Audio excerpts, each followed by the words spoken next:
Welcome to the show. I feel welcome. I moved my head. Very welcome. I moved my head, and my headphones started to fall off, and so I went with Improvised? it. Yeah, today I am. Don't improvise again. No improvising. No. Okay. Then what am I doing here? I guess I'll just stick to the script. Wow. Script. Gosh. Script. You guys are so sensitive today. I'm always sensitive. What are you guys? What do you guys mean? Phil is also always sensitive. You should hear when I critique his form in the weight room. He gets all butthurt. It's Yeah, great. totally. That's how that goes. Not at all. All right. Today, for the listeners who care, I am drinking Monster White. I, last week, missed out on an opportunity because I forgot that White Monster was called Zero Ultra. I was just call it White Monster. To be fair, it didn't occur to me when we were getting our drinks beforehand, but Ultra is like the whole line. So there's Ultra Sunrise and Ultra Strawberry and Ultra whatever else. Yeah. But Zero Ultra sounds doper. Zero Ultra sounds more on theme than maybe like Blue Hawaiian Ultra. I am doing a rain sour gummy worm because my wife got me one for my birthday. And I realized again how amazing they are, and so pretty phenomenal. I picked one up. Actually, I picked two up. Mine's not themed. I've got a blue Gatorade Frost because my tummy and toddler's tummy are not doing so hot the last 24 hours. This ain't themed We either. thought we were done with sickness, but nope. All right, for the listeners who care, I bought the big one, so it's going to sound a little different. Ooh, that was crispy. That was nice. Oh my gosh! I want that to be my notification sound on my phone. Oh man! That sounded good. That did something to my soul. I liked that a lot. Whew.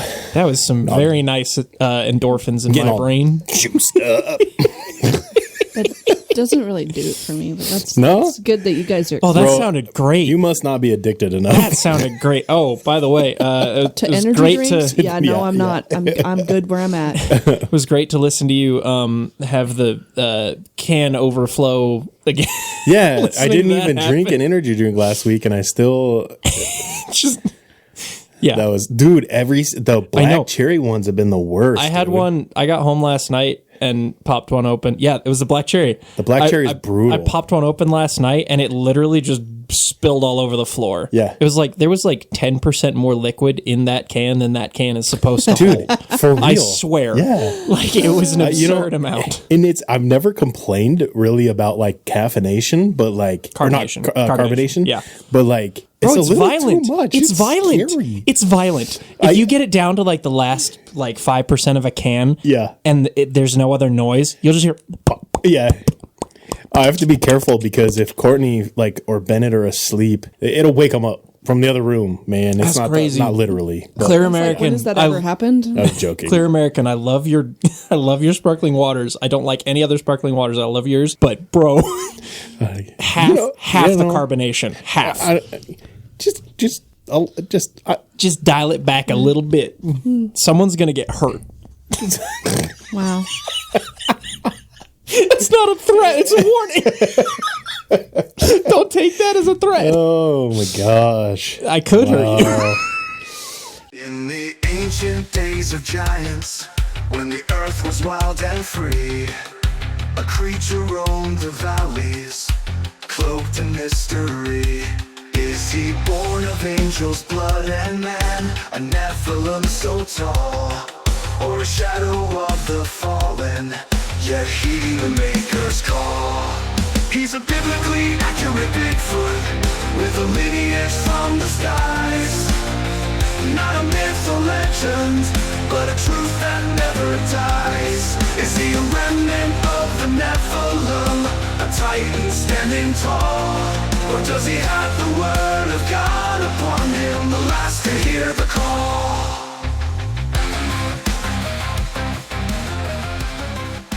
You know what is a threat and has to do with drinks? Did you guys see the video about the latest Mountain Dew conspiracy update? No. I think I did, but Go on. Yeah. So, Refresh our listeners. oh my goodness. Because it was kind of tucked into a middle of an episode. Yes, the Mountain Dew conspiracy is that when a lot of times, not every time, not foolproof or anything like that, but the Mountain Dew around the time when they roll out either a big promotional push or they release a new flavor, people have been noticing that the titles of the new flavors have coincided with natural disasters or some sort of disaster that's some sort of crisis that's happened. They came out with what was it, Star Spangled Splash or something like that, and then it was boom, 9/11. No, not that one. That one was Code Red. I was going to say, was Code Red was 9/11. I don't have my notes on me anymore, so you're asking me to recap old stuff, and I'm like, I don't have the timeline. No, you're I have good. the new timeline now. More updated ones. So Mountain Dew Code Red came out like 3 months before 9/11. Then there was the Star Spangled Splash, which was when that cargo ship ran into the Francis Scott Key Bridge, and Francis Scott Key wrote the Star Spangled Banner. And then there was the Maui. It was like Maui. I can't remember. Yeah. Maui flavor Blast or Maui whatever, Blast or something like that. We had all the Maui fires, right? So a couple more. Yeah, I think I mentioned Mountain Dew Pitch Black because that was released Best Mountain Dew, by the way. last year. Was that last year? Pitch Black has been released like 3 different Okay, times. well, the first time's been like probably It's not 8 years. necessarily It was a okay. while ago. So, they must have had a new promotional push for it because this video mentioned it and said last year, right around the time that there was something going on with it. That was when the biggest cybersecurity blackout in history occurred in the United States. Dang. Also last year was the release of Infinite Swirl. And then we had all of those historic hurricanes and tornadoes throughout basically the whole year, the Carolinas. I didn't even see these Mountain Dews. But Just like I haven't seen Pitch Black. And the breaking headline now is like Taco Bell is releasing an exclusive Mountain Dew flavor, okay? Like Those are the best ones. They had always. like a whole TED Talk style What is it? release on the big screen to release the news of it. It is Mountain Dew Baja Midnight. And so now people are kind of speculating like what's going to happen. Oh, and they've been predicting that a Dryas, is it Myers Dryas? When the sun ejects enough energy on a blast and it happens to be sighted up with Earth, it'll jack with the electrical grid. Like a solar flare. Yeah, basically. Kind of. But It's like, a little bit different. Yeah. I know what you're talking But about. like It was in the like what caused the Northern Light thing last year. Right? The emission. Okay. in the 1800s, one hit and like wiped out all electricity in Canada and stuff. Nice. And like they're saying if that same caliber of one hit anywhere now, it would just total block out and they'd have to replace. And anyway, That was my theory. But then it's also called Baja Midnight. And so I'm like, so is it going to be in like Mexico. like California, Mexico area? I don't know. Yeah. So anyways, that's the latest on that. Okay. there has been a bunch of earthquakes in like, but anyway. I'm just going to say, if in the next few months there is something that happens down there that could be like, I'm fully bought in at that point. Well, there has been all the doomsday fish washing up on the shore oarfish, too. Yeah. Oh, and a live one. Well, recently. I saw that. Yeah. It was a small boy, California but always yeah, being it on was a little fire. guy. But yeah. Yeah. Wait, I shared speaking about of that, fires, guys. isn't Philadelphia on fire now? Something Philly like that? on fire. Somewhere's on fire that shouldn't be on fire. That's cares? like they got a bunch of snow and it caught on fire. Or something like that. Yeah. Yeah, again. Yeah, or not again, but in the same region that got, hurricane and now fires. well, now they got another bomb cyclone getting ready to hit the Midwest. Last time that happened, great. it wiped out. There was the crossings to get to the interstate that goes north and south there. Yeah. It wiped out all of the like connecting roads to it. And so like, I know like in Nebraska City is like, you couldn't get from Nebraska City to the interstate for like a couple of years, I think. Dude, they had to back take a long time to get around fixed. my hometown, there were still like even probably 2 years later, there were a lot of bridges over like creeks and stuff like that for just sure. gone. Yeah, because the ice jams Yep. and the bomb because we cyclone got just wiped everything. Yeah, Yeah, because in the roads- north and northwest we got snow and cold. And they got rain, and so just the combo of the two, it just delayed everything just enough that it just was nuts. wreaked. There's a video of like a 100-something yard long highway bridge by Niobrara washing down the river. I remember that. That was such a crazy. All of the Man, roads nuts. were closed out of Yeah. town, out of our town, Yeah. for like 10 Well, yeah, days, to get- 13 days. It was nuts. To So, get across the Niobrara, like there was most of it you couldn't cross, and I think a lot of places on the Kippawa too. You had to go, like truckers were having to go like 100 miles out of the way yeah, to get across rivers. it's so nuts. I still have a It's ridiculous. screenshot from the Doppler, like on my weather app saved on my phone.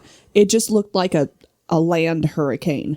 Yeah. It was just, I remember looking made at of snow, part snow, part rain. looking at the 511 app for Nebraska, and like literally every single road in Nebraska was closed for Yeah. like 3 days or something like that. Yeah, Crazy. Yeah. I'll have to say, if something comes up to correlate with the Mountain Dew flavor release in the next few months, I will be 100% fully bought into we'll the be Mountain Dew watching on it. conspiracy. Yeah, exactly. We'll have to.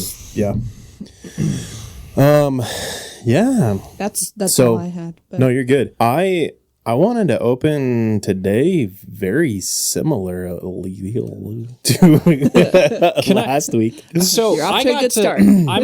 I'm pretty fresh on the stuff because I just Nope. listened. Okay. Wait. So before we get into it, I know where you're going, but Do you? I think so. I doubt you it. always think so. I think so, but I'm betting it's a different place than you are do you unless wanna you're bet? looking at my screen. What do you want to bet? Okay, No, what do you a want high to bet? five. Okay. Go for Wow. it. No, we're As No, in you we're- gotta tell me. We're rolling with you're your. I you're have betting my a high screen. five because a high five is going to be mutual. So like is the loser going to have to put more effort into the That's high the five? great thing. High There's five? no. The There's no winner loser. gets to hold still, or the winner gets to hold still. The loser has to initiate the high Oh, five. you're gonna regret. Oh, Well, that's- no, I would that's- regret that. that's- Okay, I've got mine pulled ahead. open. Major trust. No, I have mine pulled open, No, so I'll just you tell have if to you were show right. me. I'll just tell you if That's you're not how this is going to work. Courtney, you can see my screen is turning open. my mic off. My screen is open. Phil, let me know what you were going to talk about. I won't change it. I was just going to try to like recap a little bit from what you guys talked about last week because I wasn't here, but I just listened within the last like Yep. 36 hours.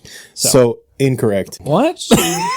What do you mean incorrect? So I want to start a little bit similar so the news is not covering it, and I want to bring light to what's going on in Syria right now. And man, I promise I'm not purposely like coming up with things to get mad about, but like this isn't being covered. And currently in Syria, they're estimating between 1 and 7,000 Christians have been martyred for their faith in Syria currently, and there is a massive purge happening. And The previous event that we talked about happened in the Democratic Republic of Congo. So now we're talking about Syria. And man, and it's not being covered. And in fact, if you go and search the news on it, and now like I can confirm this is going on from people who I know that live overseas. And when you first Google it, things that pop up are fact checks. This isn't really happening. No, it is really happening. And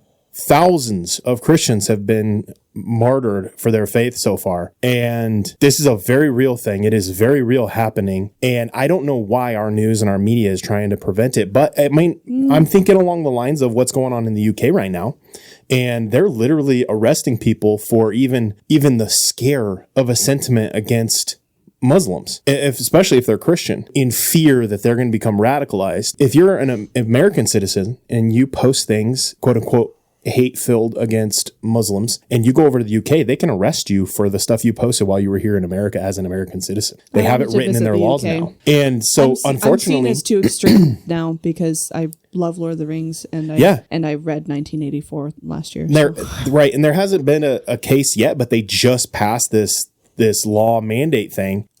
We've been critical of Islam enough that we would fit the categorization. I wouldn't be surprised if our podcast is censored there because of that. Then we have, JD Vance going and criticizing them for their free speech and stuff, and people being critical of JD Vance. And I don't care what side of the spectrum of the political spectrum you're on. Free speech is important. it is extremely important, because what happens, and I just want to ask, and I'm going to get on my soapbox if that's okay with you guys for like 5 minutes, and then we'll move on. We'll get cheerful, and we'll continue talking about MKUltra. But when was the last time that you heard a story of a radicalized Christian who went and massacred a bunch of Muslims? When was the last time? When was the last time a Christian who was devout as a Christian, who loved Jesus Christ as his Lord and Savior, went and took out hundreds of thousands or tens of thousands or thousands of Christians because of their beliefs? When was the last time a Christian nation unalived an entire people group within their borders because they were Muslim? Would the counter argument to that be the Crusades? That would be the closest thing that I could think of. That's the argument that you would get, but even in the Crusades, again, and that was retaliatory. So. Yeah, there was retaliatory, and there was also the sense of there's speculation, and I've been looking into this a little bit more just to get better at arguing it. There's speculation that some of the Muslims that they took out during the Crusades weren't even actually Muslim, but they were just using using Islam as a mask to justify what they were wanting to do to the Christians. And so there's more of like a fight back. But even then, okay, just within the last 30 seconds, there's been a case of the opposite happening when Muslims are massacring Christians at a large scale. If you go back a little bit further, we have even more cases. You go back even further, and we have cases where there's basically, I mean, you can look at some of the inspiration, and if we want to go here, some of the inspiration that Mustache Man had in eradicating Jews when he did was the ethnic cleansing that happened where millions of Christians were unalived in Armenia, and he saw them do it, and everybody was like, oh yeah, this is okay, we don't mind. So then when Mustache Man does it to the Jews, everybody starts to fight back and push back, and he's conquering territory and all this other stuff. But they were silent about the Christians. And it just is one of those things where it's like, just within the last 100 years, we see these things happening at a Holocaust level, and we're still, as a world, silent about it. And it gets under my skin to a level that nothing else does right now. Yeah. I don't know why people will pay attention more to trying to condemn a Christian for supposedly, well, you're just a white man who is a white Christian man who is slightly inconvenienced. You're not being persecuted, and they'll make such a big deal about that. But then when actual persecution is happening to not white Christians... I think we have the answer. They hated me first. Yeah. Right? Yeah. I like that's what it comes down to. No, exactly. That's the truth. And what do you have living inside of you that is so opposed to my beliefs? I guess, so what I'm getting upset about isn't necessarily, because that's a solid point, Phil. Yeah. I'm not upset that Christians are being persecuted, which I am upset. I am upset. Yes. But I'm not surprised. That's not the part that's getting you. I'm not surprised that Christians are being persecuted worldwide. It's happened literally since Christ died on the cross. Literally the day he died, the persecution began. What I am surprised about is nations like the UK, the countries within the UK, these other, supposedly rational thinking nations are going out of their way to persecute Christians in order to protect Muslims. And I just feel like that's so backward because of the evidence before us. And so we're afraid the Christians are, now this is where I go into, but the UK is, we're just trying to protect it because we're afraid of Christian nationalism. So then we see countries, some of these countries are starting to block the person who's most likely going to be elected as their country's prime minister, president, because they are quote unquote Christian nationalists.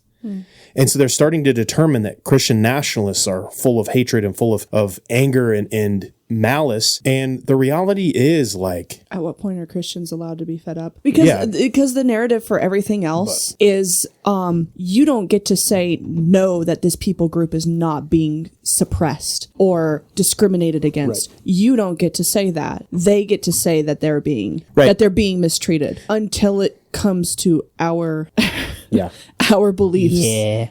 But we're not allowed to say that. We're not allowed to complain. We're not allowed to say. We're not allowed to qualify it as that because Christians aren't persecuted. It's more complex to that. And didn't you guys do something to deserve it? And it's like, when it's any other issue, I don't believe that rhetoric is tolerated.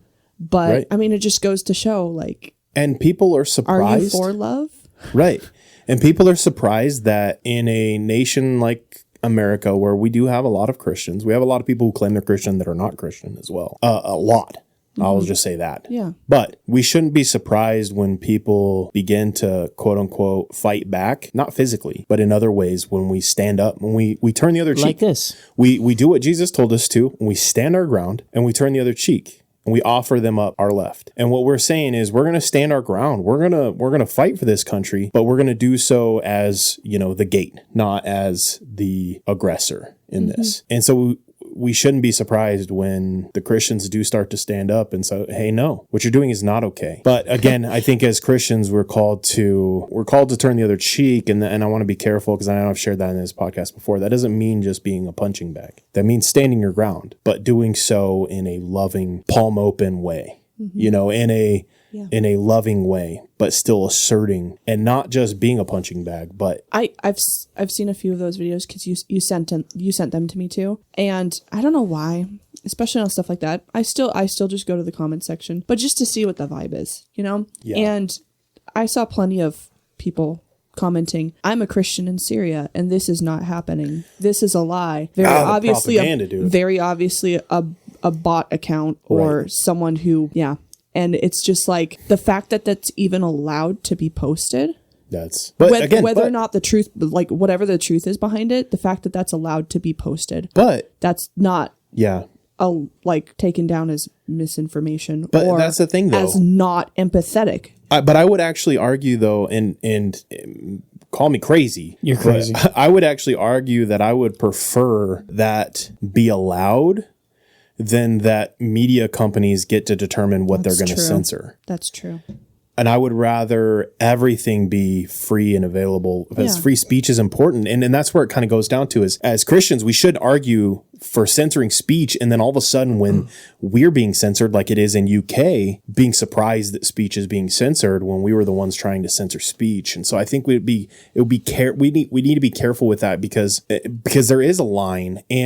But again, at the other side of things, that's the sheer amount of bot propaganda on TikTok is astounding. And you can usually tell which ones are bots. TikTok. I think it was on Instagram. Instagram's too bad too. Yeah. Facebook, social media in general. Yep.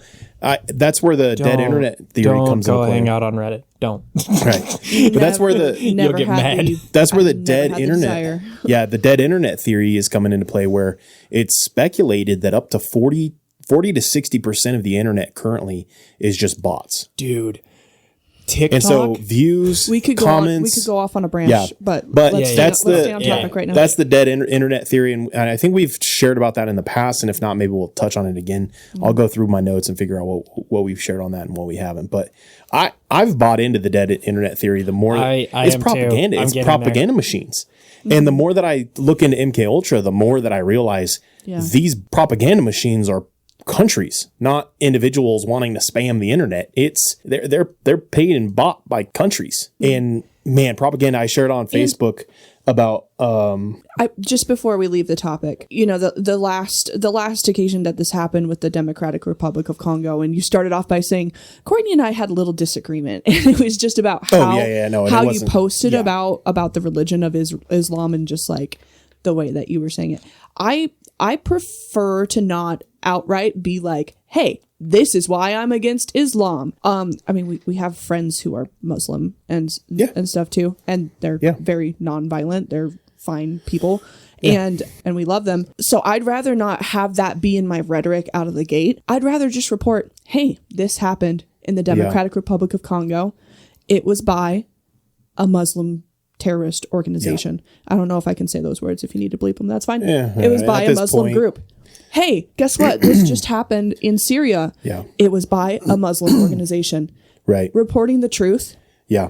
And then allowing the dots to connect themselves for people so that they can decide. And that way, it's not me going on a rampage against a certain group, but it starts to form a picture in my mind of like, hey, this is the rationality behind it. And not just blind rage, not just I want to hate on this other religion, but like this is adding up here. So and I think it's important, and I will stress that my plight is not against people who are Muslim. No. My plight is against Islam as a religion, as a cult.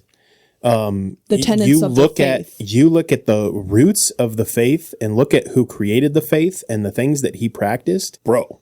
It is a cult that just gained attention because it was used, like now the people who are Muslim, I love them. Mm-hmm. I love every single Muslim on this planet. I pray for Muslim people. I pray for your health, your safety, your protection. But not for your religion. Some of our best nights hanging out in college were with our Muslim friends. Right. And this is kind of... Yeah. This kind of goes into the LGBT rights of people versus Christian and the whole if you don't agree with that I deserve my rights, then you hate me and it goes into, no, I can love you and not agree with the decisions you have made in your life. Same thing goes for religion. I can love you and not agree with your religion. I can love you and not agree with your politics. I can love you and the whole us versus us mentality of if you don't agree with everything that I am, then you are the enemy. That whole thing, that in general, and kind of goes back to, and this is kind of a good segue of, I'll have Phil kind of do some, what he was wanting to do earlier. I think the whole us versus us thing, I think it's all a propaganda thing. I think it is just absolutely shoved on us as a propaganda tool in order to try to get us focused on the wrong things. Yeah. The more time that we spend arguing against each other on politics, I don't care. I disagree with your politics. Just we're done. Let's still have a functional relationship. We can have these conversations without it eliciting anger in you because I disagree with your... Let's focus on other parts of life. If you unfriended people because they voted different than you, you're the problem in this country. And you need to honestly get thee behind me, Satan, because you bought full into the propaganda that our government and the other governments in this world are trying to shove at us, the New World Order, whatever you want to call it, in order to get us focused on the wrong things. We'll focus and on if you the call wrong yourself things, a Christian and you do that, and I'm who sorry, are you? And then we complain, oh, depression, oh, anxiety, oh, isolation, oh, I don't have a village fighting for me. I don't have a community. How much of that is because of situations like this? Yeah. Because you are more vulnerable when you're isolated. You are more likely to dehumanize others when you're isolated. You are less likely to investigate into conflicts and have encounters with people like that and just be okay with hating them and thinking, oh, they think this about me, when they don't even think that about you. No. So build up your village, even if it's not perfect. Get some people in your corner who are glad to fight for you, and fight with you, even though you guys don't agree on everything else. Focus on other things to fight for. Right. Anyways. And I'm for real, I don't mean this in any offensive way, but chances are I'm just not even thinking about you. I don't mean that it is disrespect or anything like that, but man, my thoughts and my prayers are so focused on when my family, my close friends, the people who I see regularly, the people who are actively in my life, daily, my students, I'm a presbyter. And so the churches in my section, the pastors in my section, their congregations, I'm so focused on all those other stuff. I don't have time to care about your politics. No. I really don't. No. Now I'll engage in conversation. I'll engage in a lively debate with you. But if you're going to get mad at me and unfriend me because I engaged, or because you didn't engage, because I didn't engage. Oh, I'm hearing silence, and that's because we are the most accessible that we've ever been in history. We're not meant to be this accessible. Maybe you should go touch some grass and think about your stances and where it is in perspective with the entire rest of your life and all of your relationships before you get yourself so hurt about this that you have to go into the doctor or something because you're literally making yourself sick. And man, we shouldn't get so fired up over things that aren't eternal. Your politics are not eternal. They don't matter in eternity. They literally do not matter an ounce in eternity. So stop spending so much time and energy on things that don't have eternal value. Were you going to say anything, Courtney?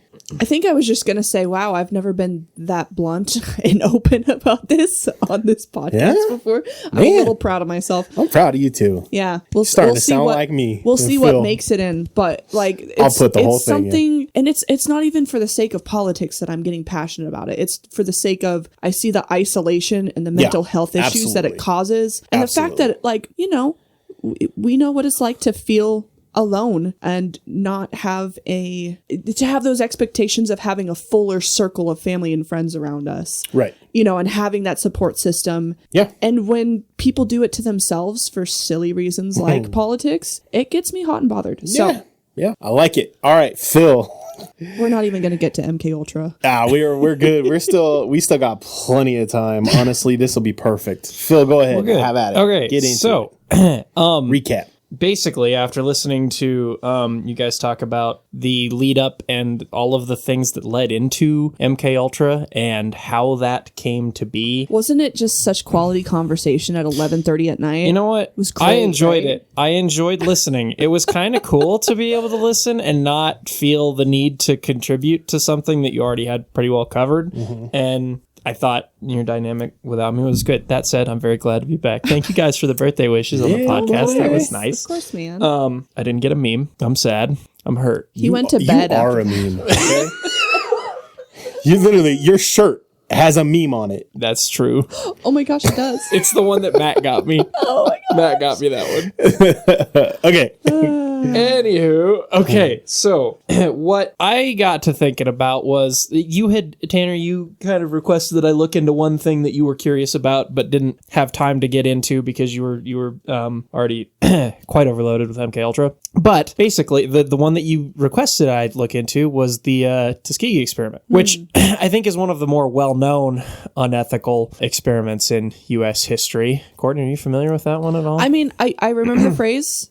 As you talk, I'll probably be like, oh yeah, that's the details behind it. Yeah. But I don't have both to put together whenever that phrase pops up. If that makes sense. Okay. Yeah, So enlighten me. So the Tuskegee experiment it ended in 1972. I think it was over the course of like 30 or 40 years, right? It was like the 40s, mid 40s, I think. 1932 and 1970. Basically, the U.S. Public Health Service at Tuskegee basically gave 399 men, black men, from in the South, syphilis.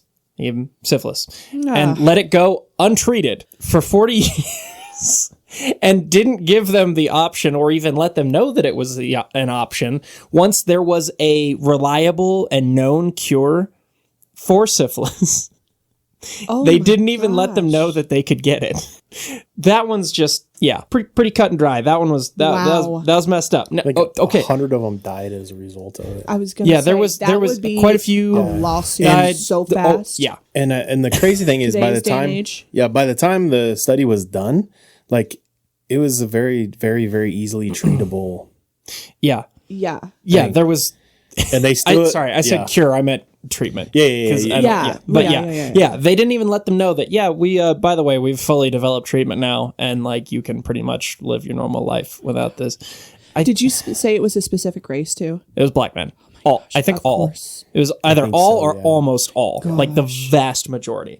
So that got me thinking, what else has the U.S. Oh my gosh. allowed in terms of unethical experimentation over the years? We could probably do that for the next 2 I years was and gonna not run out of podcast topics. I was going to say, we can break some of these down, but I want to at least skim through some of these because I could not believe, this is just Wikipedia, okay? This is just like Right. what we would consider available to be common knowledge. Before you go, can I just share one little piece of information on the Tuskegee experiment? Go. So prior to the Tuskegee experiment even happening in 1928, they had actually already done a pathological study on untreated syphilis in white people, and it basically pieced together everything that they would need to know about what untreated syphilis would do by those people and what had happened to them in their past. And so they pretty much already had all of the things that they would learn from the Tuskegee experiment already figured out in 1928. It's funny that you mention the lack of information that could be gained from such an experiment,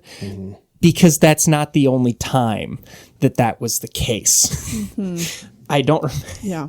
I have so many here. I'll just kind of skim through. So you had talked about the Nazgul kind of inspiring a lot of these experiments and like that type of experimentation and research. Like, we've got to keep pace with them. But yeah. it was going on in America quite a while before that too. Wow. So the earliest one that I found, and I think this was probably, I have nothing to back this up, but I feel like this is probably fairly recently after like healthcare and like ethical research became like kind of monitored and got some accountability across the country. In 1874, an Irish servant woman named Mary Rafferty went to the Good Samaritan Hospital in Cincinnati for treatment of a lesion on her head. They determined that it was a cancerous ulcer. I don't know.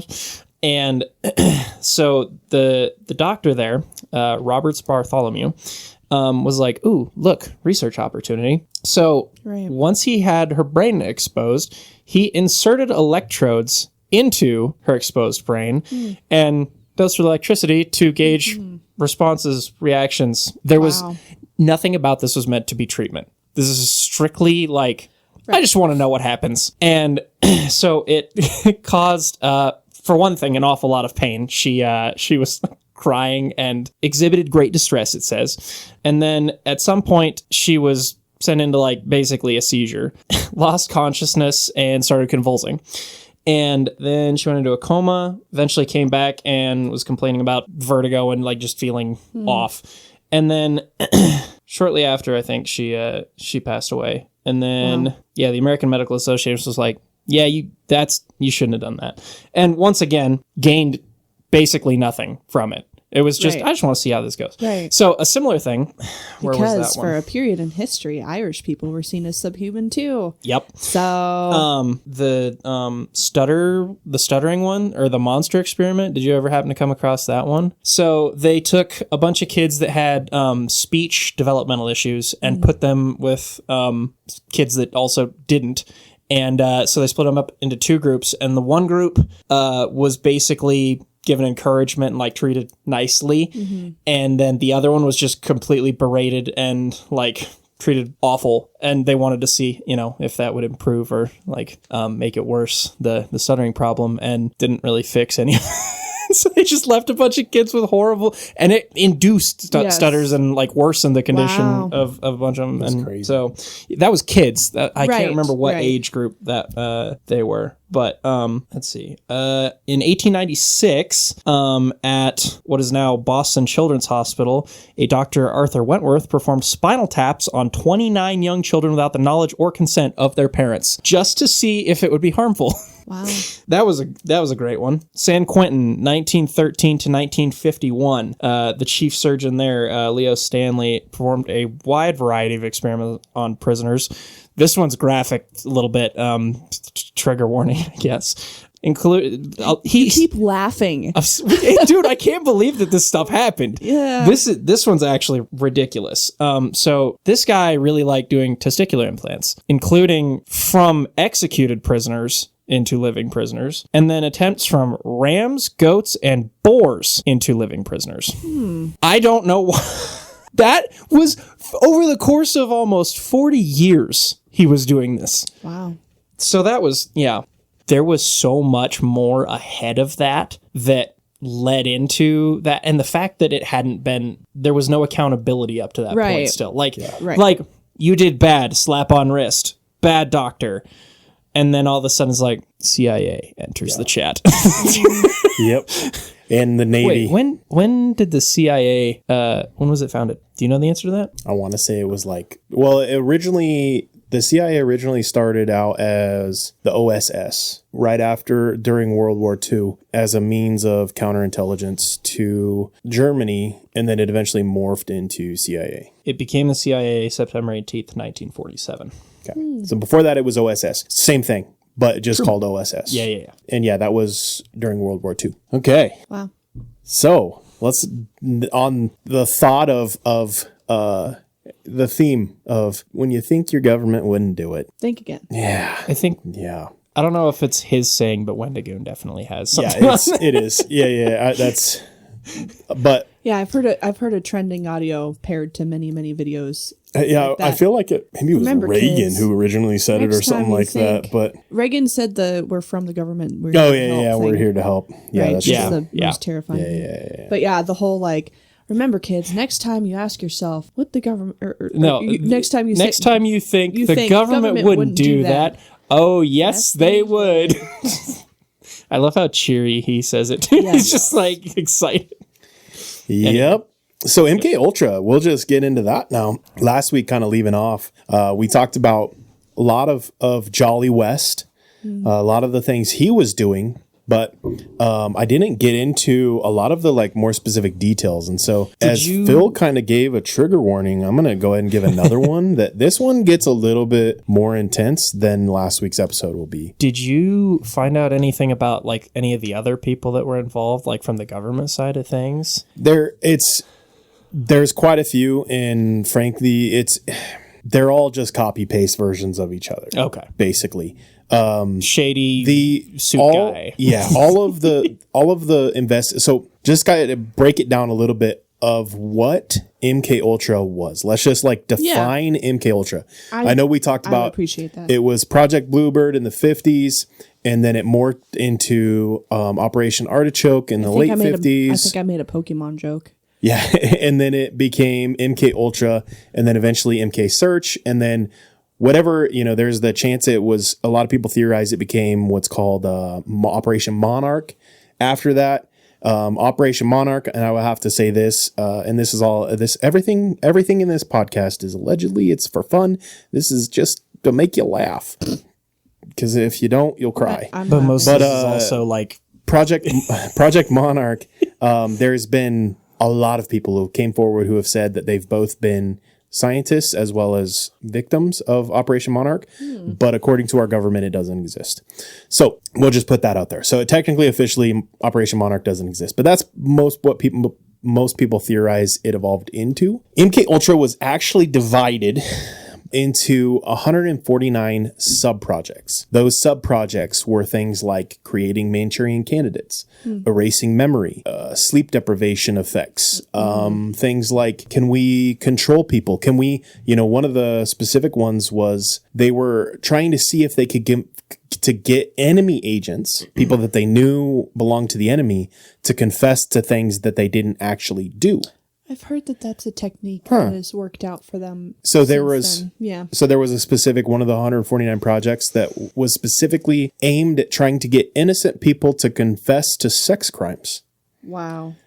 American citizens. There was one that was called, it's got an awkward name, Midnight Climax. And what they would do is they would have women of the night, we'll call them, ladies, bring in people who were paying them to be ladies of the night into the facility, and they would bring them in, and then the ladies would go and use the restroom to freshen up, and then they would aerosol the person trying to pay for them to be ladies of the night with massive doses of LSD, and then would experiment on them. Yeah, so that's a Midnight Climax, which is aerosol LSD, and there's a lot more to that, but that was kind of one enough. of the... That's enough. So that was just and just briefly focusing on it, that's one of the 149 sub-projects.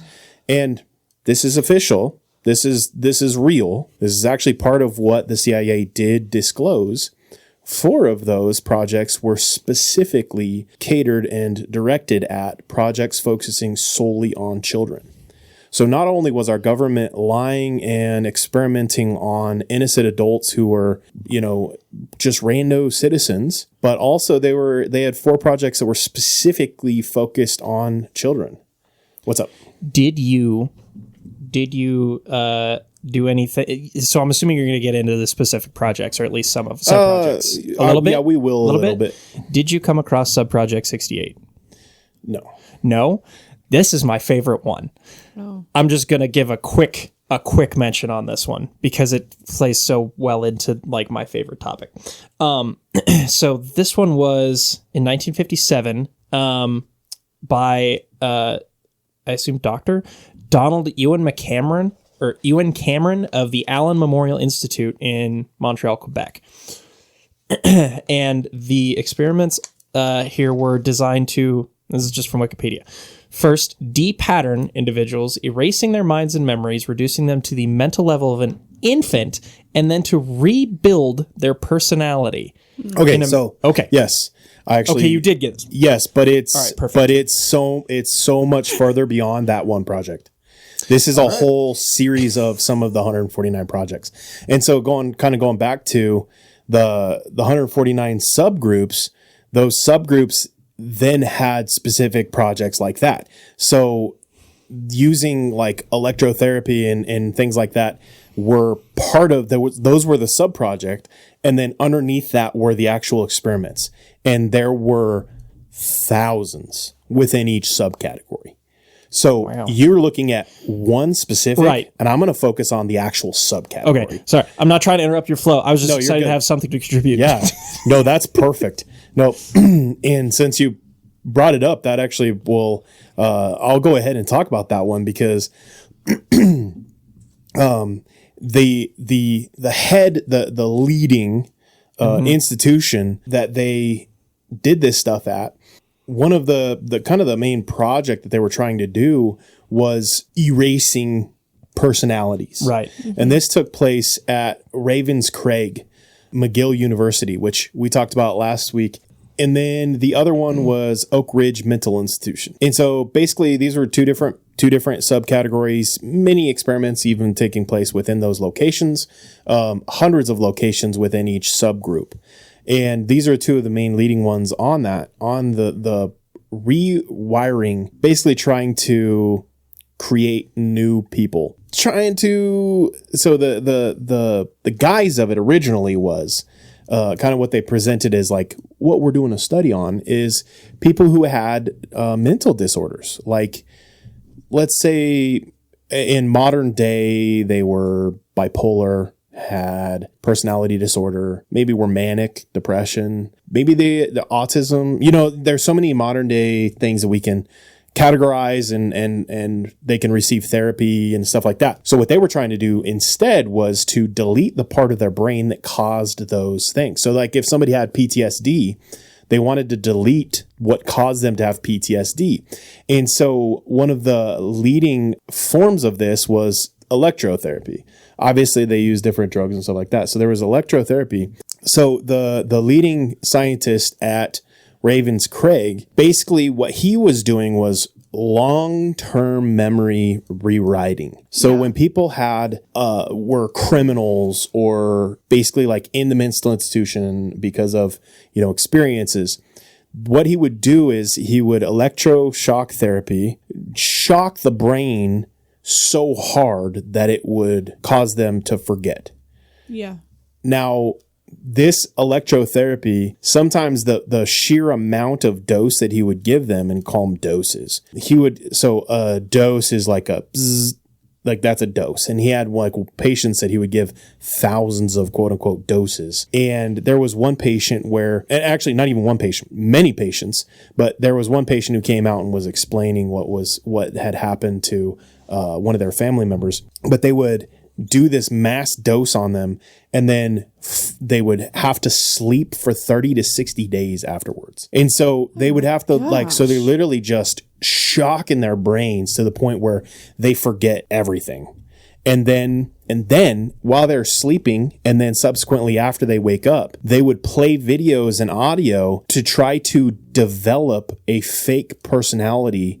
So they would, while they were sleeping for that 30 to 60 plus days, they would be playing audio tapes and videotapes, basically like, you were a happy person and like that kind of thing. Yeah. And then when they would wake up, when they were come to, that's where like you saw the image of the biblically accurate Bigfoot. Or not the BA Bigfoot, but do we call red our image of him having his eyes held open and stuff like that. Yeah. This is where stuff like that comes into play, and they would make them watch videos of trying to create their new personality. Full on brainwashing.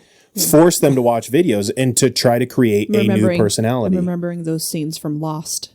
Yeah, literally. And so they have quote unquote documented successful cases where they were completely able to erase a person's memories entirely and then create a new identity in the person. Do you want to create a soldier who, say you're a criminal on, death row, and they decide to run this experiment on you, and they create a new person. Now now you insert in the Manchurian candidate stuff. Right. And you develop somebody who is a super soldier who has no fear. You know what I mean? Like that's me speculating. Right. Their version of success, whatever it was. There's been at least 9 people who have come forward and have successfully, well, they didn't successfully sue. They sued the CIA because the CIA erased their memories and their identities at McGill. So those 9 people came forward, and the CIA was able to settle out of court all 9. Settle. Surprise. So none of those actually were successful because they were settled out of court. 9 people have come forward. And so these are 9 people who these experiments would have been considered successful on. Wow. It just makes me wonder how many more people they weren't successful with. You know what I mean? Like there was a couple cases of side effects. Well, there was a couple people who it actually caused them to forget so much that they forgot how to use the bathroom, how to eat, how Talk. to talk. I feel like talk would go before eating. But literally, like they forgot how to human. Wow. They were basically a brand new baby with no memory, and they had to be retaught how to eat, how to speak, how to use the bathroom, how to, reteach them language. And those would be considered successful as well because they did erase their memories and they were able to establish a new personality. Through obvious brain damage. Well, and then they also had this, there's video of, now they don't have video of them doing it on humans, but we know they did do it on humans, but they have video of a bull fight. And one of the scientists had implanted a chip in the 70s, implanted a chip into the bull. And when the bull was charging at a human, he would hit a button and then the bull would all of a sudden become disinterested and no longer see the human as a threat and would go and like find food, or he'd press a button and they would go and go to the bathroom. And like just literally he was able to control at a small scale a bull in the middle of a bullfight. And so this was in the 70s, they were able to put a chip in that would basically de-escalate the adrenaline and the threat that a bull sees a human as. Wow. And so, again, this is all CIA-funded experiments in the 70s. Gosh. And we've come 50 years worth of these probable experiments going on. It's just crazy.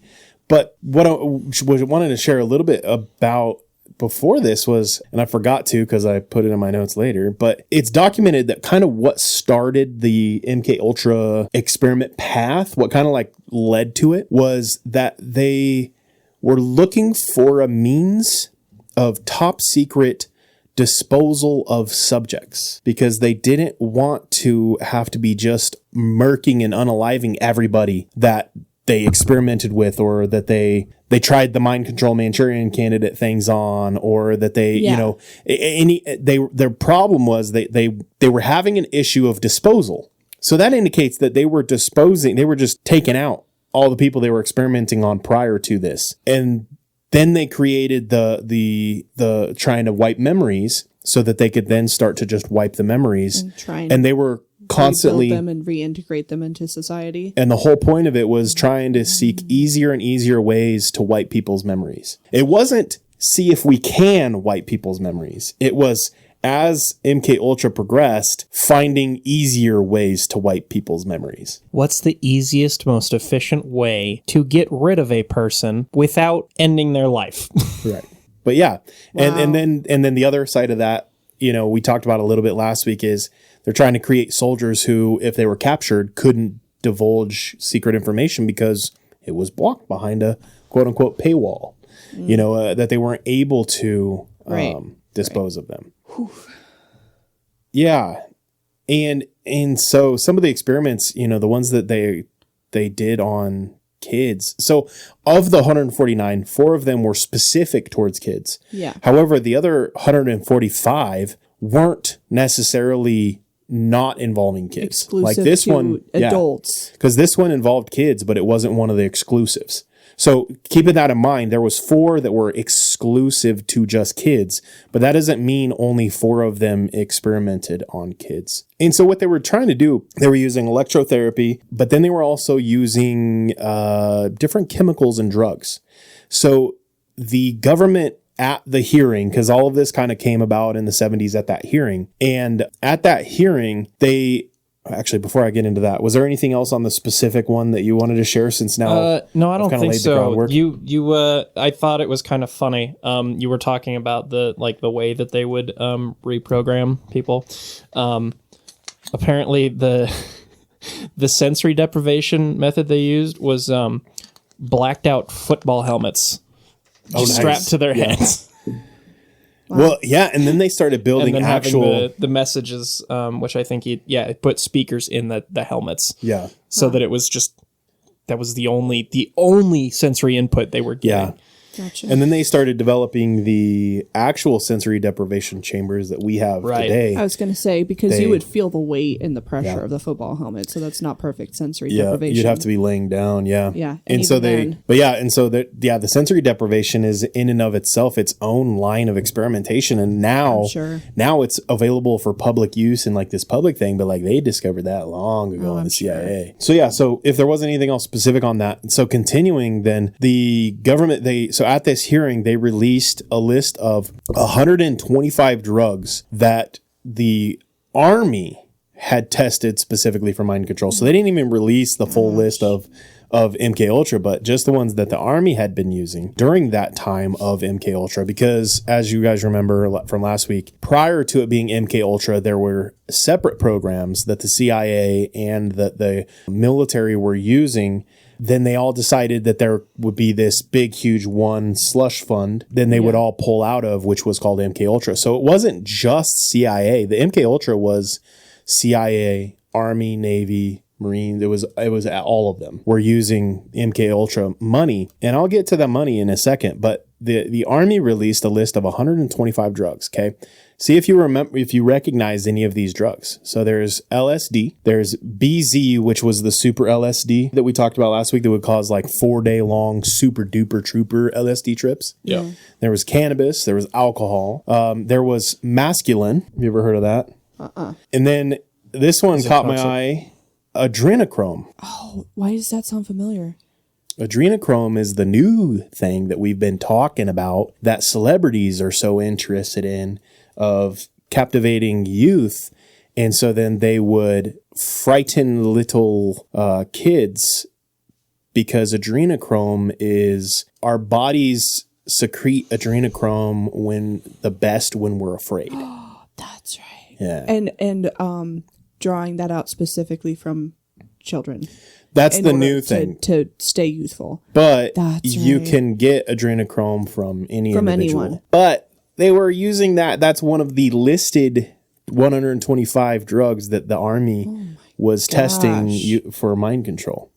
So adrenochrome is a real thing. What? It's oxidized adrenaline. Yeah. And so adrenochrome it's been real. So anybody claiming that's not a real thing, no, it is real. Our Army confirmed it in the 70s. On top of that, so this is all they like were experimenting with it. Freedom in the 70s. of information. This was shared. There was a Senate hearing in the 70s, and I guess maybe I didn't share this last week. Yeah. At the end of, I like to hear the source. Yeah. So. At the end of the MKUltra, quote unquote, when they finally exposed it after they had found the money traces and stuff like that, the Senate had a Senate hearing, kind of like how we watched the Senate hearing on the UFOs and UAPs. On the UAPs, yeah. In the 70s, they had a Senate hearing on this in which they were grilling the CIA and the members that were participating in MKUltra, and they were sharing little tidbits of information here and there that would be released as, quote unquote evidence, or when they got backed into a corner, they would release evidence on it. So basically it is the one thing, quick thing. It wasn't just a money trace thing. Apparently there was a clerical error. A bunch of the MKUltra documents got sent to the wrong office. So that was why a lot of this wound up getting uncovered. It wasn't just somebody was like, there was something going on here and tracing the money. There was actually like evidence that did get stuck around. But all of that is only from 1973 to 1975, because prior to 1973, the directors of MKUltra had all documentation destroyed. So there's zero documentation prior to 1973 because when they retired, they had it all destroyed. And so the vast majority and the bulk of everything is just them being able to trace it to the subgroups and the experimentation facilities and stuff like that, and seeing if they could uncover based off of where the money came from. But what was I saying? Senate hearings, they would release little tidbits. Yeah, so they would release little tidbits when they were kind of backed into a corner, just like a and teaser. just like, yeah. And so it's pretty safe to assume anything after 1973, all of that is completely blacked out. It is not Freedom of Information Act, and they have classified it as sensitive information that is not releasable. Yeah. So probably very sensitive. So we technically physically don't have any real tangible documentation prior to 1973. But so then they had this Senate hearing, and then they released certain pieces of information. So that's where the bulk of this information of 145 drugs. That's where That's most a of this little comes tiny from, piece is of them information. releasing it at the Senate hearing. And so the slush fund, so the MKUltra slush fund that we talked about, the main ways that it's funded. Now, this caught my eye, and I had to do a little bit more digging into this because this was really intriguing. The slush fund that funded MKUltra was primarily funded by the CIA, the military, the Public Health Service, and then this one, man. This one caught me off guard. The Freemasons. Oh my gosh. I'm not even kidding. Okay. How is that the last thing I expected you to say? Their Scottish Like- Rite Foundation. It's been enough weeks Was one of since the I've thought major- about that. Yeah, dude. The Oh. Freemasons were involved in MKUltra. Lord. At this point, you can no longer say that Freemasons are just a rando fraternity. They were funding MKUltra, dude. Not even kidding. This isn't even me. This is public information, dude. The Scottish Rite Foundation was one of the major donors to MKUltra. Like, it should take a lot for any organization to be able to scrub that off of their record and get a fresh, clean start. Anyways, but really, The Freemasons. so we're trying to make America great for the first time, right? Because it was never great. It never was great.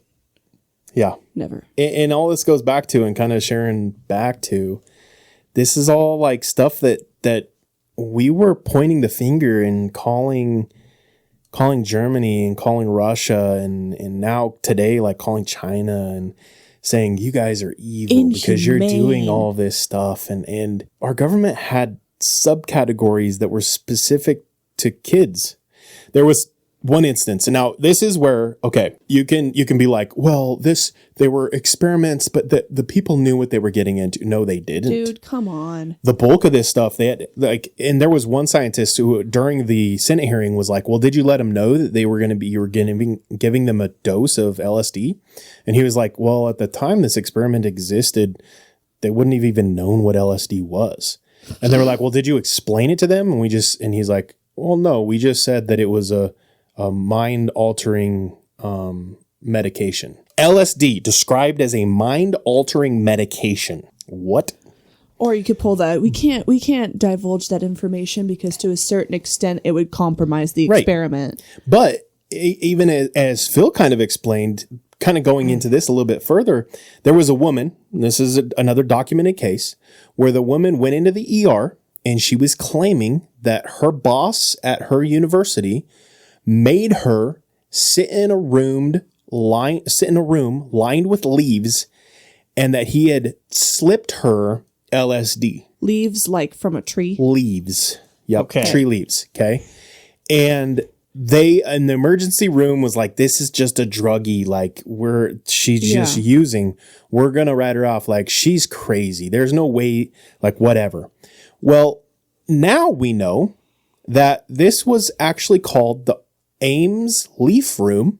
It was designed by Dr. Ames. It was funded by the Air Force. And the official findings of this leaf room So they were trying to figure out that if you sat in a room lined with leaves, wearing the equivalent of drunk goggle level like LSD trips, that whether or not you could see straight. So they they forced this staff person to undergo the experimentation, and the result, the only thing that they found from this experiment is, hey, when you're drugged out on LSD, sitting in a room of leaves, you can't see straight and you don't have balance. Wow. Well, at least we learned something. Like, if they're manipulating, like, you could get any druggie off the street to go in and experiment and do that. Why are they tricking people, forcing people to do it? Now think to the deeper levels of stuff. To what level were they manipulating people to find out the deeper things? If they're manipulating people and forcing people on the stupid stuff, bro. Yeah. Okay. Sorry to take a step back into the other, like, outside of government side of research things, but this one, you reminded me of this. And Courtney, you're going to really lose it on this one. Oh, so, great. I've already had like 3 contractions during this episode, guys. Right at the end of World War II, or like right after, Vanderbilt radioactive stuff became a very hot thing to mess with people with. Radioactive hot. Vanderbilt University gave 829 pregnant mothers in Tennessee what they were told were vitamin drinks that would improve the health of their babies. The mixtures contained radioactive iron, and they were determining how fast the radioisotope crossed into the placenta. And contraction. Thank you, Phil. Four babies died, and a whole bunch of the women suffered rashes, bruises, anemia, hair and tooth loss, and cancer. So we actually You talked didn't about even that one. specify the trigger warning. You said I would enjoy it. no, That is not fair. I said you were going to lose it. I didn't say you'd enjoy it. Lose it. Still lose it could be like, wow, or, you know. Yeah, so wow, funny enough. Indeed. Yeah, in the past, when we briefly talked about like Operation Paperclip and stuff like that, that was one of the experiments that I brought up of Dude. Not last week. I didn't talk about last week. And again, that wasn't government exactly, but also, right. I mean, government university, but anyway, so yeah. Thank you for that. That type of. I'm going to have to start timing these now, guys. Thank you. Right. So we've got slush funds. We've got the main force of like how they pay for these experiments and stuff like that. And so involved, we've got psychiatrists, right? We've got doctors. We've got, all these other things. All of the ones that are at least listed that they know about that were in charge of the main hubs of the levels of funding, all of them were quote unquote former military psychiatrists who were funded by the CIA. How many of them were actually former? You know what I mean? Mm-hmm. But if UCLA is going to hire somebody, they're not going to hire somebody who's currently, you know what I mean? They're going to hire somebody who was formerly. But the reality is none of these guys were formerly. They were just continuing their next step in what they were doing for the funding. Right. And so then what they would do is, the CIA was doing was they were pushing the money from the CIA to these organizations. And then these organizations were and these psychiatrists who were funded, who are former military, were basically then putting out and doing the experiments using their staff on multiple cases. So the idea and the reason they did this is because and I went back to I shared it a little bit last week, the Stanford experiment. When we talk about the Stanford experiment, we call it the Stanford experiment. Mm-hmm. We don't call it the government funded experiment. Mm-hmm. But as my research has shown me, that was actually a government funded project. And so if it was a government funded project, what was the government trying to learn from it? But when we studied that in psychology, we never really touched on the fact that it was government funded. We talked about the psychology implications of the Stanford experiment and some of the things that have come as a result of that. Well, if they decided that the Stanford experiment had revealed enough information, they'd have covered it, called it top secret, and the information about the Stanford experiment would have been completely undisclosable. But what they found was useful and not really that useful in the sense of our government could use it. And so it becomes an ethical thing rather than a government research thing. And so it just blows my mind, just like the sheer levels of malpractice that occurred. There's cases of doctors who the doctors stopped cooperating. They got to a point where they were like, you know what, maybe like we've gone too far. And so then they'd get slipped LSD and end up in mental hospitals. So then these doctors who were like, man, there's ethically, I think I've hit a line. So, and I'm just thinking about like, if I'm a doctor and I'm experimenting in like mind erasing, you don't get out of that. Right. Yeah. Because the second that you quit, they're just going to erase your mind. Yeah. You know what I mean? Like, they're not just going to let you go with all those Right. government secrets. Feels like a movie. For real, I feel right? no, I legit feel like that's like a movie I've seen. Like you keep getting out, like you keep, or a video game maybe, like you keep, like you just respawn and you're back in this spot where you feel like it's wrong and you need to leave, but you can't because every time you do, they just catch you and bring you back and reset you. Yep. And, you know, Jimmy Carter gets this, because he just recently passed, and people talk about how amazing of a man he was and all this other stuff. Dude, Jimmy Carter gave out millions of dollars in settlements from MKUltra experiments. And so Dr. George White, he specifically was working with a truth drug. I read a And little on this. he was working on the Truth Drug Committee with the full intent of basically forcing people into sharing and disclosing information against their will. He specifically created safe houses in every major city in the U.S. And they then started to, in these safe houses, they would have again, going back to the ladies of the night, would bring people back to the safe house and then give them the truth serums that they were trying to experiment on. And again, trying to see if they could experiment in getting people to disclose information and share information against their will using these quote unquote truth serums. Heavy on the LSD initially, but then eventually morphing into the other, most likely the undisclosed. Because like, let's be real, if they did find a truth serum, it's not one of the We don't know about 125 it. on that list. There's no way it is. Because they would not give that information over to other countries. No. And so they started, so the official documentation is the LSD and other chemicals. And so again, they were tricking people and giving them, let's just say it was LSD. So they were tricking people and like, I've never done LSD, but from the stories I have heard of what LSD is like, imagine Phil. No. For the podcast, we just Dumbo, pink elephants. I thought you were saying that I slipped- need to imagine Phil. No. Yeah, and I'm So- like, oh, okay. Imagine I slipped some LSD into your energy drink before we got ready to get going, and we're here sitting here talking about all this stuff, and then all of a sudden the wall behind me is shifting into a It's a dragon. face. It's a face now. you would think if you losing it. didn't take Probably it get a lot of knowingly, listens on that episode. if you weren't taking it knowingly, you would think you were losing your mind. Well, yeah, of course. And so a lot of the cases of these people after the fact, they would come back and basically they'd end up in mental institutions after the fact. Because they're trying to explain this, like the lady who was trying to explain, man, my boss forced me to in a room of leaves and gave me LSD. She was, and the crazy thing is that like she was right.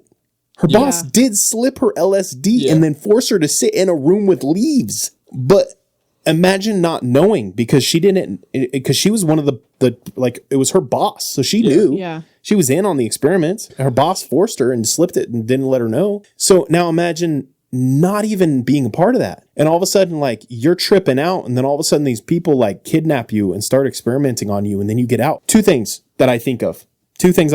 One, if they can manipulate your memory, what if these people are all the people that think that they were abducted by aliens? I just made that. I was moving along that track as What well. if they were just abducted by the CIA and then they forced them to have the fake memory because they've shown that they can implant memories into people and give them false memories.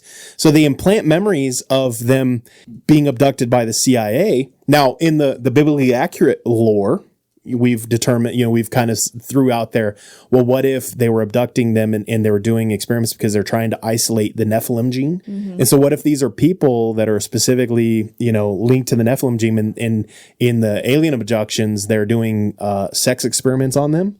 And then going back to, I think it was Phil that hypothesized it originally back in the day of the big biblically accurate Bigfoot podcast. But what if it is, and they're just implanting the memory that these were aliens, but it was actually just the CIA and our government, because our government is being manipulated by the dark forces of this world.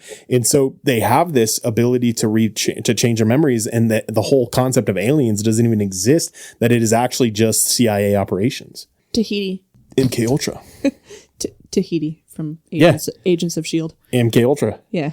Yeah, Tahiti, I feel like, was their play on MKUltra. Yeah. I mean, there's a reason why a lot of the stuff, I mean, Veritaserum from Harry Potter, the Truth Serum, like, yeah. Yeah. Like, these entertainers didn't just come up with a lot of this stuff originally. Yeah. Based off of previous ideas. Yep. Because there's nothing new under the sun. Right. Yeah, just kind of, I'm kind of coming towards the end of my notes finally.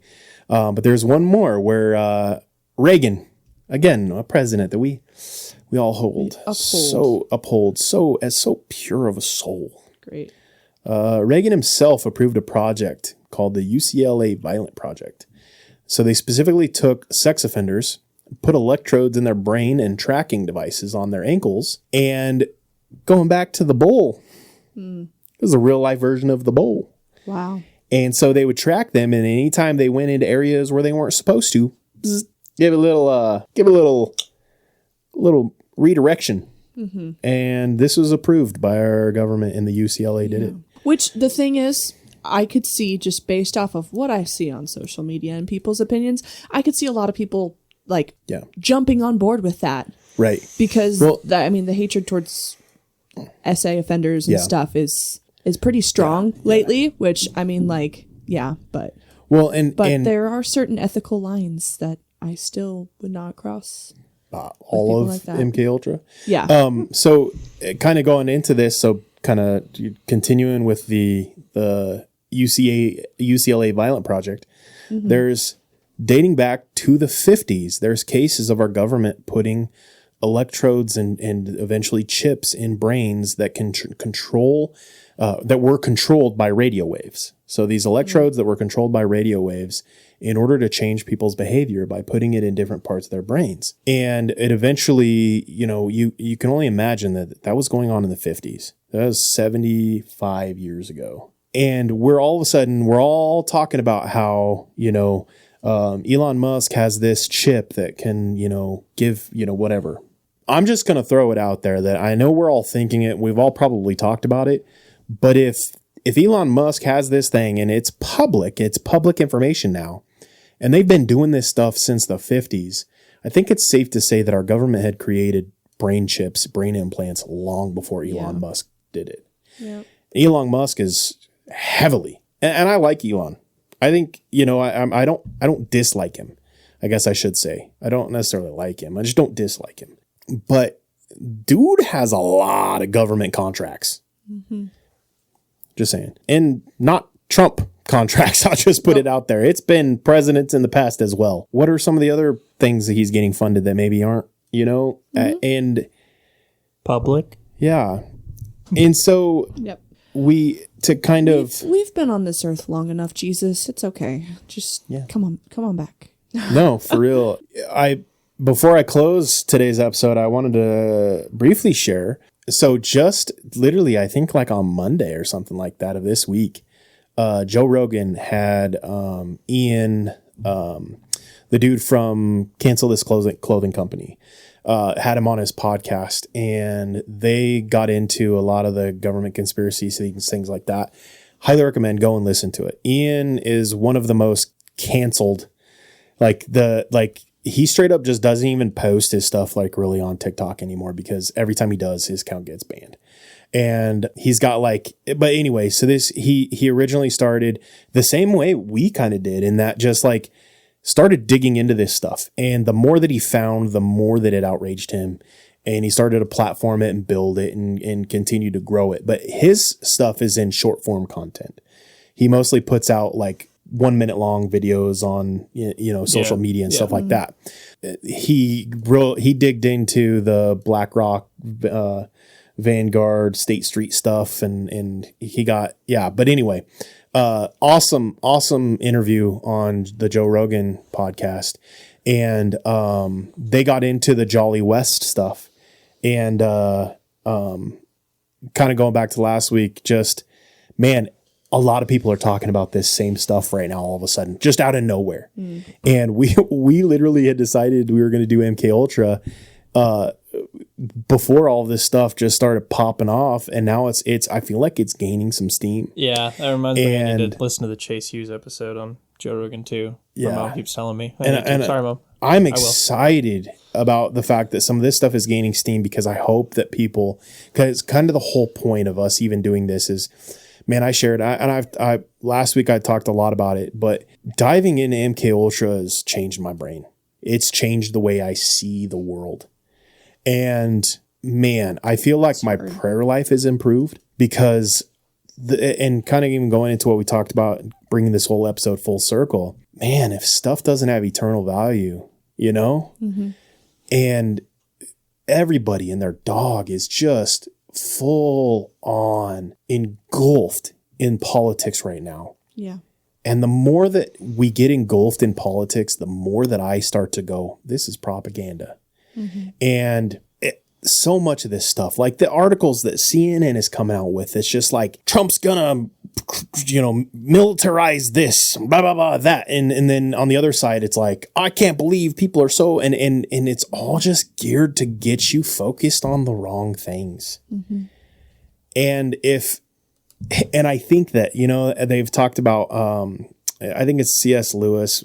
He talked about how, no, it was the, what was it called? There was a radio broadcast where he was like, if I was the devil, I would. And then, you know what I'm talking about? Is it the dude who was the rest of the story? No, the rest of the story on the radio. Anyway, man, I am old. I'm dating myself, I think. But C.S. Lewis, anyway, with his letters to, back and forth, and why can't I think of it right now? The screw tape letters. Yeah, he addresses a lot of that. Yeah, but the one that I'm talking about is in the radio broadcast. So I think it was kind of a play on the screw tape letters a little bit, but it's like, if I was the devil, here's how I would affect. And one of the lines he says is, I would get people so focused on sports and the Roman arena, basically, of today, that they're not focused on the big picture of stuff. And I think in America, at the very least, and I think it's starting to leak into other countries too, I think our Roman arena has shifted from sports to politics. I think our Roman arena is politics right now. Everybody is so consumed by politics that they're losing sight of loving their neighbor. And man, it's our Roman arena. It's our is it Colosseum. It's our Roman Colosseum. But what it really comes down to is MKUltra. We fix our eyes on not what can be seen, but what can't be seen, because what can be seen is temporary, but what cannot be seen is eternal. Yeah. So your soul and eternity and right. and so to finish up this episode, man, the two things that I are just kind of rolling around in my brain as we get ready to say thank you guys is, the first thing I think of is the sheer amount of money that just MKUltra is only one of. You know what I mean? Like it wasn't all of the experimentation that was going on. It's one of the one-ofs. It was a one-of experiment, the famous program. One. Just the known one. It's one of the most known, or not even most known. It's just one of the known. Right. One of the most secretively but still known experiments and projects and operations that our government had. And the way that they hid it was through funding our colleges and universities. And as a Chi Alpha missionary to the college and university, I can tell you that, man, if you're a Christian and you're a praying person, you need to be praying for our college students. Because and listening to the Joe Rogan podcast, he said it best. No. It was Charlie Kirk. I was listening to the Charlie Kirk and the governor of Newsom, and he was quoting somebody else, but he was like, "Why do you care so much about college kids?" And no, it was Joe Rogan. It was man. I'm getting all mixed up. But anyway, he was like, "Why do you care so much about college students?" And Joe was like, "Because when these kids graduate, they're the ones who are becoming our politicians. They're the ones who are becoming our bankers, our lawyers, our teachers, doctors, our teachers. And if you wanted to propagandize one age group, one age demographic, short period of time, I don't think you start when they're little kids. Because when they're little kids, they still have mom and dad. The second they go off to college, they no longer have mom and dad telling them yes or no. And they now have a school and institution that is heavily funded by our government telling them yes or no what they should do.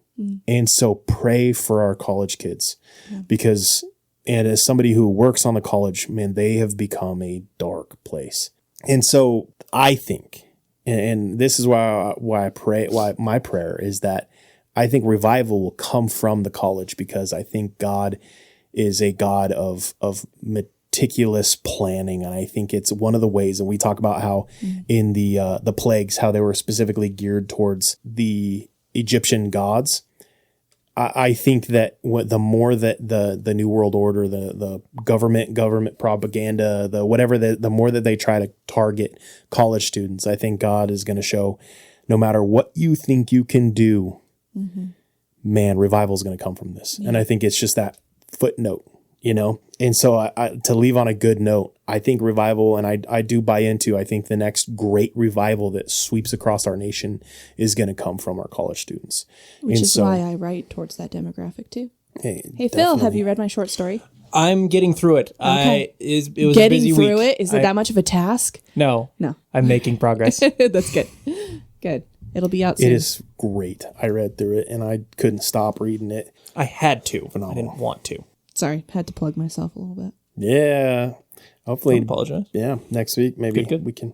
But yeah, with that, thank you guys for listening to a two-parter of a heavy topic. But man, the one thing I want to ask you to do is don't just take our word for it. Look this stuff up yourself. And my hope is maybe that you'll be enlightened the same way I was enlightened. Maybe this enlightened you. But man, and the last thing I was going to talk about was, and I talked about it last week. So they're talking about auditing the CIA. If one of the main ways we found out about MKUltra was the financial records, be praying that they actually do audit the CIA because a lot of dark programs could come to light. Because MKUltra, as much as you think it benefited us, the sheer negligence and corruption and disgusting things that they did during this, and we just highlighted a select handful of things that our government has funded. There's thousands, maybe even hundreds of thousands of these cases and these programs. They're evil. And our government's funding it. And so I think a CIA audit would be just the thing to uncover a lot of darkness because the financials will show you what they've been spending their money on. And the CIA is so scared that they straight up, and I don't know if you guys have seen this, but CIA agents, individual agents have been threatening that if they audit the CIA, that they'll start to disclose their information to Russia and China. I did see that. Yeah. And so if they're that scared, I didn't see a source on that though, but. And that's the thing. Yeah, that's true. The source was, I think it was, I saw Fox News was who originally posted it. Oh, dang. But again, Fox News, yeah, propaganda, CNN, propaganda. It's all this, that all the major news agencies are owned by BlackRock, Straight Street. Oh my God. Go shoot some skeet. Straight ski, man. And Vanguard. They're all owned by the same people. The same people that own CNN own Fox News. Just so you know, in case you didn't know State Street and made it sound so like redneck. I know. Oh yeah, and Right, the biggest owner of BlackRock is State Street and Vanguard. The biggest owner of State Street is BlackRock and Vanguard. It's literally one company owns everything in America, pretty much. And that company is It the sounds CIA. like we should be recording this Probably. podcast in a van. You know what I mean? Down by the river. Just like, we got to keep on the move, guys. No, right. joking too far. Yeah, That for was real. a big steering wheel. You guys, bro.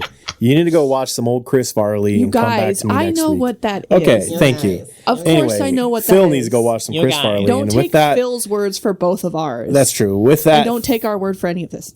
Right? yes, don't listen to me. Do your Don't own drink the research. Kool-Aid. Don't But trust your Don't doctor. listen to us. unless your doctor Oh is my awesome. gosh.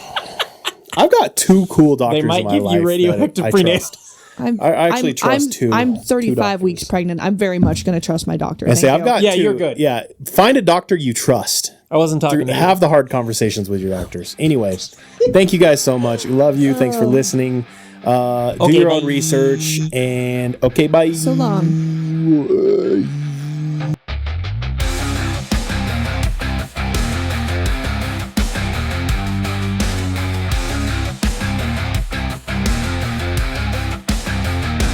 In the ancient days of giants, when the earth was wild and free, a creature roamed the valleys, cloaked in mystery.